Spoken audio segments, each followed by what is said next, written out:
नमस्कार बंधुरा स्वागत दुनियाते सबाइके वेलकाम जानाई। आज बानाबो हेल्दी टेस्टी ब्रोकली कोरमा। गरम भातेर संगे खेते किन्तु भालो लागबे। ब्रोकली कोरमा बानानोर जन्य ब्रोकली नियेछि छोटो छोटो पिस करे केटे धुए परिष्कार करे जल झरिये नियेछि।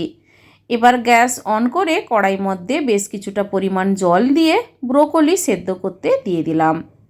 सामान्य परिमाण लवण और कालारटा भालो हওয়ার জন্য अल्प हलुद दिए दिलाम। गैसेर फ्लेमटा हाई टू मिडियाम रेखे मिनिट 4 टाइम दिए सेদ্ধ करे नेब।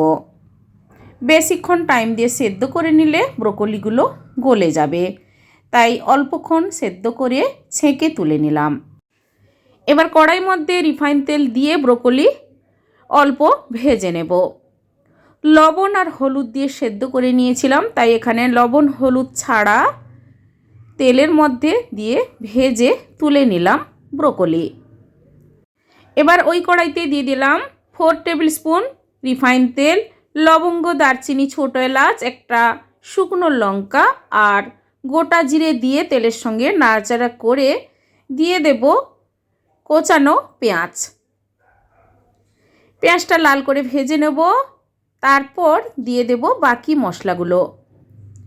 দেব আদা রসুন বাটা 2 টেবিল স্পুন, কাঁচা লঙ্কা দিয়ে দেব 2 থেকে 3টে কোচানো। ঝালটা আপনারা যে যেমন খেতে পছন্দ করেন সেইভাবে অনুপাতে ঝাল দেবেন।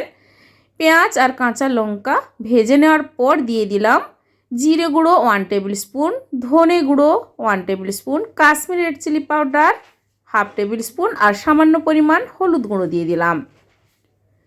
এবার মশলাগুলো নাড়াচাড়া করে নেওয়ার পর দিয়ে দেব টমেটো পেস্ট। 2টো মাঝারি সাইজের টমেটো পেস্ট করে দিয়ে দিলাম। টমেটোর গন্ধ যতক্ষণ না যাচ্ছে মশলাগুলো কষে নিতে হবে। যত ভালোভাবে মশলাটা কষে নেবেন তত টেস্টি হবে ব্রোকলি কোরমা। সামান্য চিনি দিয়ে দিলাম টেস্টটা ভালো হওয়ার জন্য। এবার ফেটিয়ে নেওয়া টক দই 2 টেবিল স্পুন দিয়ে দেব।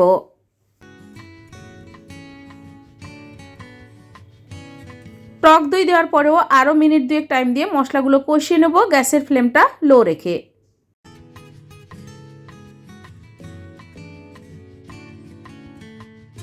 ব্রোকলি সেদ্ধ করার সময় লবণ দিয়ে সেদ্ধ করে নিয়েছিলাম, তাই এখানে আরও সামান্য পরিমাণ লবণ আমি দিয়ে দেব।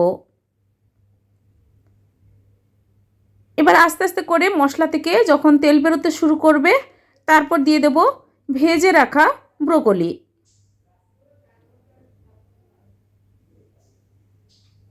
মশলার সঙ্গে নাড়াচাড়া করে নেব।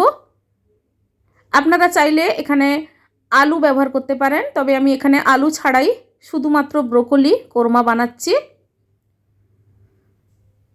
এবার দিয়ে দেব জল। জলটা আমি এখানে উষ্ণ গরম জল দেব। 2 বাটির মতো জল দিয়ে দিচ্ছি, কারণ ব্রোকলিগুলো সেদ্ধ করে ভেজে তুলে নিয়েছিলাম, তাই এখানে জল পরিমাণটা অল্প দিলাম। এবার ঢাকা দিয়ে গ্যাসের ফ্লেমটা মিডিয়াম রেখে 5 মিনিট রেখে দেব। 5 মিনিট পর ঢাকাটা খুলে নিলাম। ব্রোকলি কোরমা রান্না হয়ে এসেছে। এবার সবার লাস্টে দিয়ে দেব 1 টেবিল স্পুন গরম মশলা গুঁড়ো। এবার নাড়াচাড়া করে গ্যাস অফ করে কিছুক্ষণ ঢাকা দিয়ে স্ট্যান্ডিং টাইমে রেখে দেব। তারপর সার্ভ করে নেব ব্রোকলির কোরমা। তৈরি হয়ে গেল। এইভাবে বাড়িতে একবার বানিয়ে ট্রাই করে দেখুন। গরম ভাতের সঙ্গে কিংবা রুটি পরোটার সঙ্গে খেতে কিন্তু ব্যাপক লাগবে। আজকের এই ব্রোকলি কোরমা রেসিপি আপনাদের কেমন লেগেছে বন্ধুরা কমেন্ট করে অবশ্যই জানাবেন, লাইক করবেন আর আমার চ্যানেলটি বন্ধুরা সাবস্ক্রাইব করে নেবেন। পাশে থাকা বেল আইকন প্রেস করবেন। আমার চ্যানেলে যখন কোনো নতুন রেসিপি দেব আপনাদের কাছে খুব সহজে পৌঁছে যাবে। সবাই ভালো থাকুন, সুস্থ থাকুন। ধন্যবাদ।